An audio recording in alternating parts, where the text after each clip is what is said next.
primeiro lugar, educação. Bom dia, boa tarde, boa noite, dependendo de quando você estiver vendo esse vídeo. Em segundo lugar, bem-vindo ao canal Preso na Língua, pra gente dar uma olhadinha na poesia.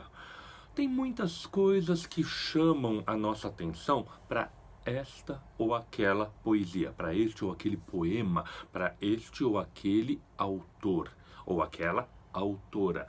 O caso em questão agora foi uma recomendação, e essa recomendação, mesmo que não tenha sido direta para mim, ela era válida dentro dos meus critérios. Eu dei de cara com um artiguinho online falando de 5 livros recomendados pela Aline Bay. Aline Bay, uma autora que eu leio, que eu acho muito interessante, que eu acompanho. Nesses tempos virtuais, a gente acompanha às vezes mais do que a obra, acompanha também a performance de aplicativos que as pessoas têm. Eu acompanho um pouco os caminhos, as apresentações, as falas da Aline Bay e sempre me agradam bastante, sempre me impressionam positivamente. Então, quando ela recomendou o livro Ninguém Quis Ver, da Bruna Mitrano, apesar de eu não saber nada sobre essa autora, achei que a recomendação merecia uma conferência, merecia que eu fosse conferir. Encontrei o livro, li, me impressionei positivamente e trago aqui para vocês. Vamos olhar para a poesia? Olha pra poesia. Olha pra poesia. Olha pra poesia. Olha pra poesia. Olha pra poesia. Olha pra poesia. Olha pra poesia. Olha para a poesia.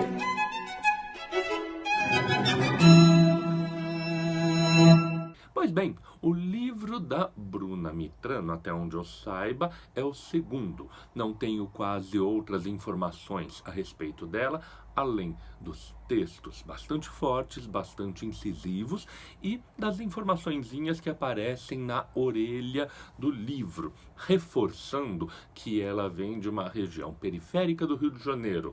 Isso já me coloca numa posição de leitura bastante clara. A gente tem uma literatura hoje em dia, principalmente uma poesia.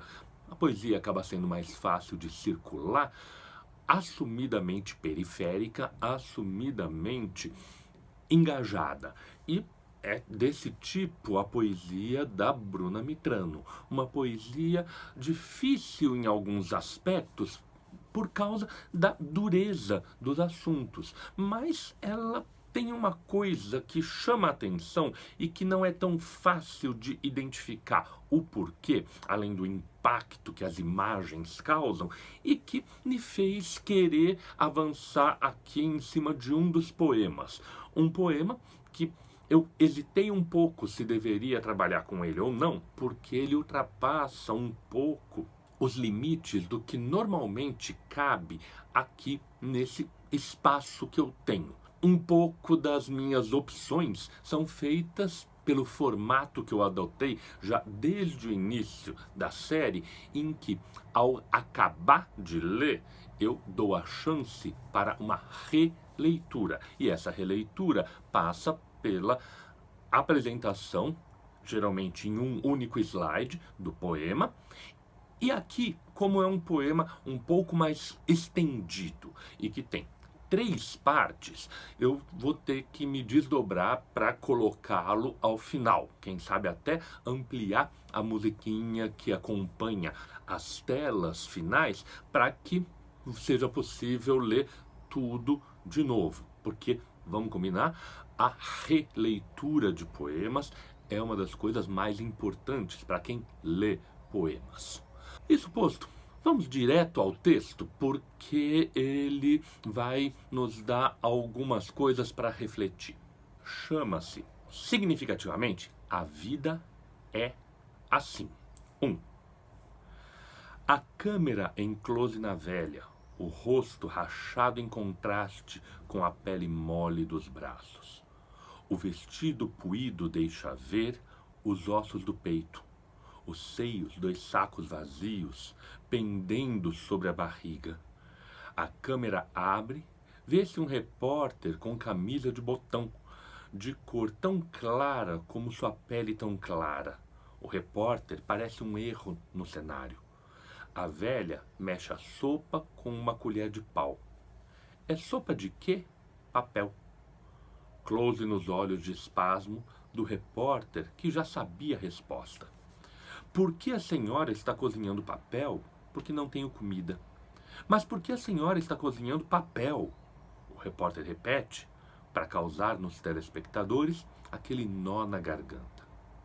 Porque tenho filhos e netos, diz a velha esticando o pescoço, onde guarda uma garganta aparentemente sem nó, aparentemente sem constrangimento de dizer a própria fome. A câmera passeia pela casa, panelas e canecas empilhadas, um instrumental triste, e o narrador dizendo que 3 semanas depois a velha morreu. 2. Andei de um lado para o outro. Que foi, garota?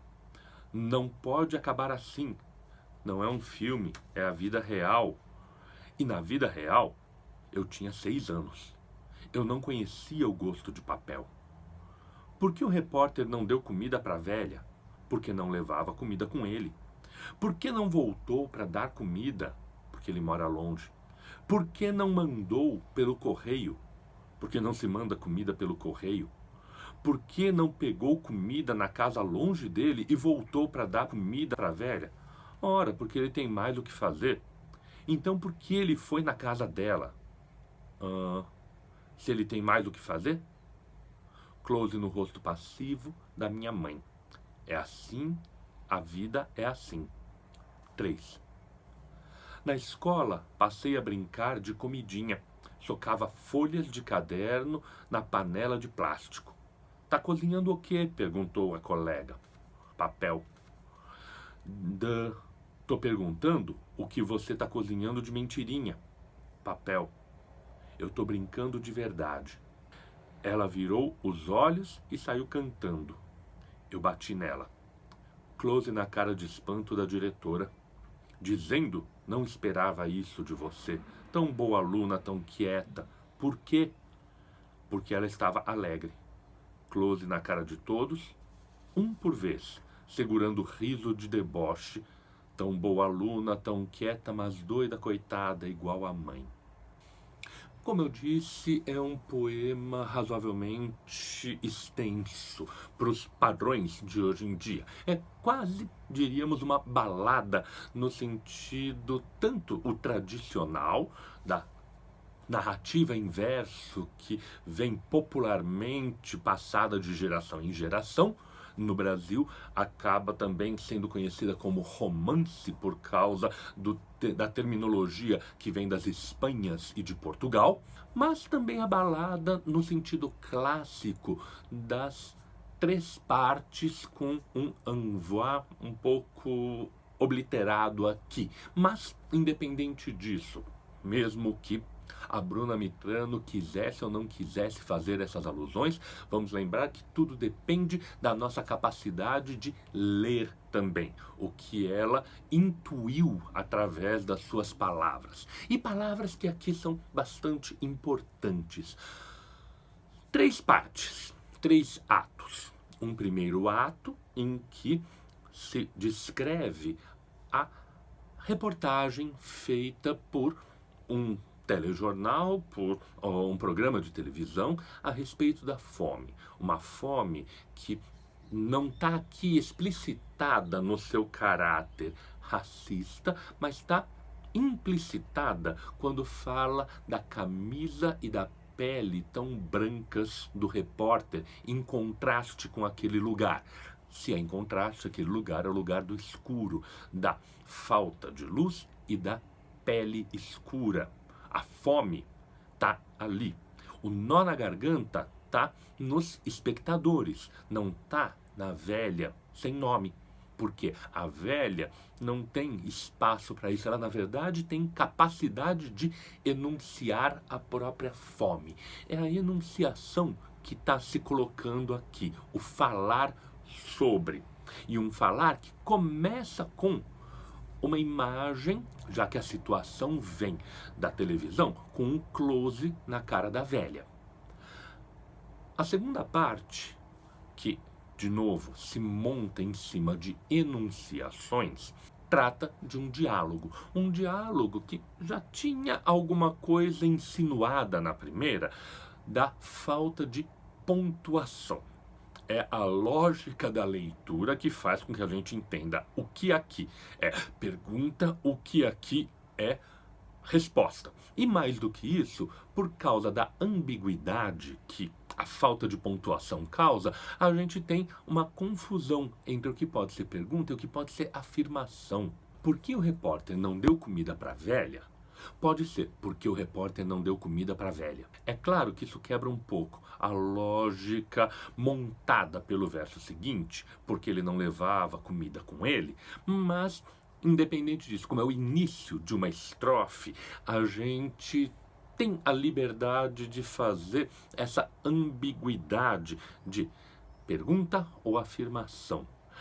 A sequência toda é interessante porque a menina de 6 anos, e aqui há uma confusão fantástica. A mãe fala, não é um filme, é a vida real, para explicar que as coisas podem sim acabar desse jeito, mas a menina de 6 anos se pergunta, não pode.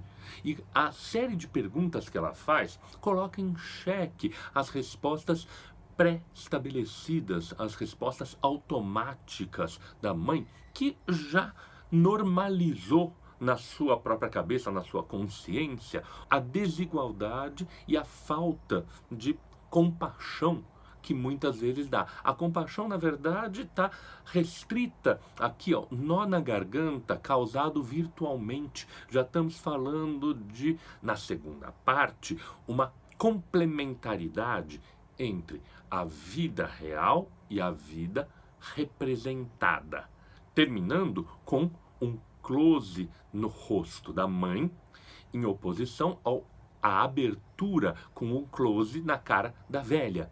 E quando se faz esse close na cara da mãe, é uma coisa interessante também, porque usando a mesma palavra, o que a gente tem aqui? Uma aproximação entre a mãe, que não temos quase informação, mas as coisas de que a gente sabe exteriormente ao texto dão a entender de que a vida dessa menina de 6 anos, que se identifica com a autora Bruna Mitrano, pode também ser precária, já que ela é periférica, mas não precária no ponto de passar fome e morrer de fome. Mas, sim, há uma identidade maior do que se quer admitir. A terceira parte é bastante complexa porque ela mistura uma série de imagens, retoma algumas das anteriores, a menina brincando de cozinhar. Agora, quando a colega pergunta o que ela está cozinhando e é papel, a menina responde que ela está brincando de verdade. Aqui, como eu disse, tem uma série de imagens que são interessantes de a gente prestar atenção. Por quê? Vamos relembrar. Nós estamos lendo um poema feito por uma mulher que quer usar da poesia como instrumento de incômodo, como instrumento de despertar de consciência. E esse despertar de consciência passa por o quê? Passa pela escrita, já que ela é uma poeta. E a escrita, historicamente, se dá sobre papel. Ela está cozinhando papel. Cozinhando papel é um pouco a ideia também metaforizada de fazendo poesia. Pode não ter sido a ideia original, mas a gente tem a capacidade de ler isso, de reconhecer que a poesia começa a ser feita a partir daquela indignação original, daquela série de perguntas que não se conformam com a resposta automática da mãe conformista.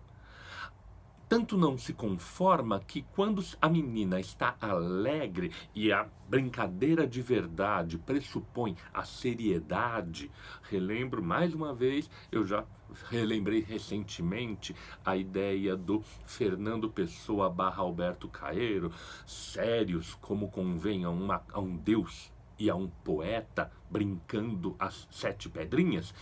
Aqui a menina se indigna com o quê? Com a alegria de quem não leva a sério a brincadeira de verdade. Ela se indigna com quem não compreende a poesia em toda a sua extensão. E isso gera mais um encontro com as autoridades. Não mais a autoridade da mídia, não mais a autoridade da família, agora a autoridade social, que é a diretora. Assustada porque uma aluna tão boa batendo na colega só porque ela estava alegre. Isso gera o close no rosto de todos, um por um, devagar, e aqui pode-se incluir quem? A gente também. Nós, os leitores, estamos sendo incluídos nesse close de perplexidade que se abre para uma imagem vaga sem explicação, que é doida coitada igual a mãe dela. Não tínhamos no texto nenhuma informação sobre essa doidice da mãe, muito pelo contrário, a mãe parece extremamente conformada com a situação social. Mas tudo bem, fica aberta a ideia de que a poesia, a revolta, o inconformismo são coisas de gente doida. Há um segundo nível que eu acho bastante interessante de prestar atenção, porque é uma das minhas obsessões com relação à poesia, que, consciente ou inconscientemente, a Bruna Mitrano faz um jogo de métrica aqui muito interessante, já que há uma certa recorrência de alguns versos em lugares-chave, de algumas medidas em lugares-chave, porque o poema se abre com 3 versos de 8 sílabas. A câmera em close na velha, o rosto rachado em contraste com a pele mole dos braços. Esse verso de 8 sílabas vai se repetindo a espaços, os seios 2 sacos vazios, porque tenho filhos e netos, aparentemente sem dó. Não é um filme, é a vida real, é assim, a vida é assim. Eu tô brincando de verdade. Notem, são os versos que falam sobre a verdade, que são os que têm 8 sílabas. O verso de 8 sílabas, muito usado pelo João Cabral de Melo Neto, que parece um redondilho, parece algo tradicional, mas que, na verdade, quebra com a familiaridade que o verso redondilho normalmente traz. É um verso interessante, que se combina aqui, em vários lugares, com versos de 7 sílabas. Pendendo sobre a barriga, close nos olhos de espanto, onde guardo uma garganta, de dizer a própria fome, andei de um lado para o outro, não pode acabar assim. Tão boa aluna, tão quieta, close na cara de todos. E além desses versos, que são os de 7, existem alguns que são de 10, inclusive alguns de 12. Tradicionalmente, os versos de 10 e de 12 sílabas em português são os versos mais nobres, são os versos mais oficiais. E nos versos oficiais, o que a gente encontra? Vê-se um repórter com camisa de botão, de cor tão clara como sua pele tão clara. A velha mexe a sopa com a colher de pau. Close no rosto passivo da minha mãe. Close na cara de espanto da diretora. Esses são os versos de 12 sílabas, os mais oficiais de todos. E os de 10? O vestido puído deixa ver. A câmera passeia pela casa, panelas e canecas empilhadas. Os versos intermediários, que estão falando da realidade, mas não da realidade dura da vida como ela é, que são os 18.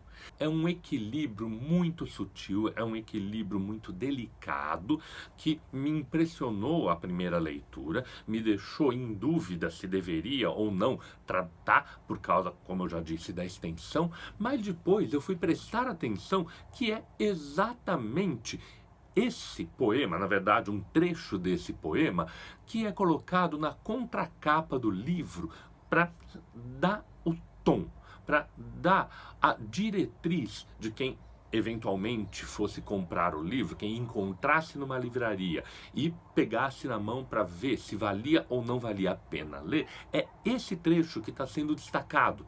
Eu não precisei, porque eu já tinha a recomendação da Aline Bay. Se a Aline Bay recomendou, eu, em princípio, já gostei.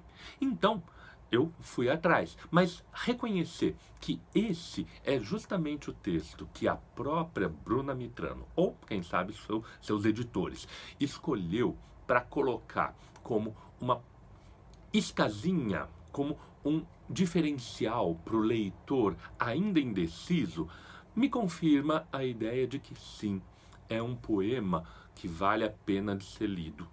É um poema que não é a vida, porque eu tenho certeza que a Bruna Mitrano não tem essa ilusão simplista de que o poema é a vida como ela é. O poema é a sua sopa de papel, é a sua sopa de palavras, mas é uma sopa de palavras que desconforta, que desubica as pessoas e as coloca num novo lugar onde elas têm que dar de cara com as suas próprias caras. Close na cara de todos.